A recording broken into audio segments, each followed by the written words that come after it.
అమెరికాతో చర్చలేంటి? అమెరికాతో మేము చర్చలు జరపం.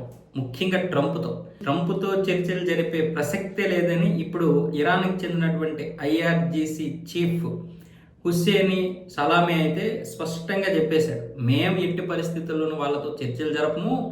మేము చర్చలకి రావడం లేదని వాళ్ళకి వాళ్ళే చర్చలకు ఇరాన్ వచ్చింది, లొంగిపోయింది, షరతులు విధిస్తుంది. మేము కొన్ని షరతులు విధించాము, వాళ్ళు కొన్ని షరతులు విధిస్తున్నారు అని ట్రంప్‌తో పాటు ఆ దేశ మీడియా కూడా అలాగే రాసుకుంటున్నారు. వాస్తవానికి మేము అసలు వాళ్ళతో చర్చలే జరపడం లేదు. ఏ విధంగా ఇలా రాసుకుంటారు? అది వాళ్ళ విధి విధానాలు అలా ఉంటాయి. ఐఆర్‌జీసీ కానీ, ఇరాన్ కానీ ఎక్కడా కూడా లొంగే ప్రసక్తే ఉండదు. ఇక్కడ రేట్లు కూడా తగ్గవు. క్రూడ్ ఆయిల్ ధరలు తగ్గే ప్రసక్తే లేదు. అవి స్థిరత్వంకి రావాలంటే మా చేతిలోనే ఉంది.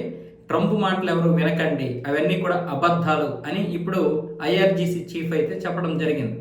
సో వీళ్ళు ఒకవైపు ఏమొచ్చేసి కొన్ని షరతులు విధించారు, ఆ వాళ్ళు ఏమొచ్చేసి కొన్ని షరతులు విధించారు.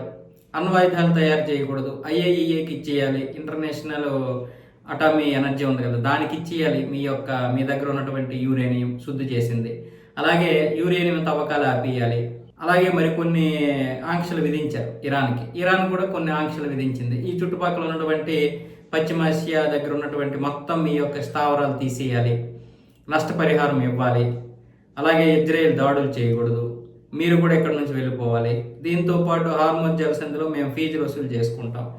అంటే ఇవన్నీ కానివి ఎవరు కూడా, అంటే అమెరికా విధించినటువంటి షరతులు ఇరాన్ ఒప్పుకోలేదు, ఇరాన్ విధించినటువంటి షరతులు అమెరికా ఒప్పుకోలేనటువంటివి.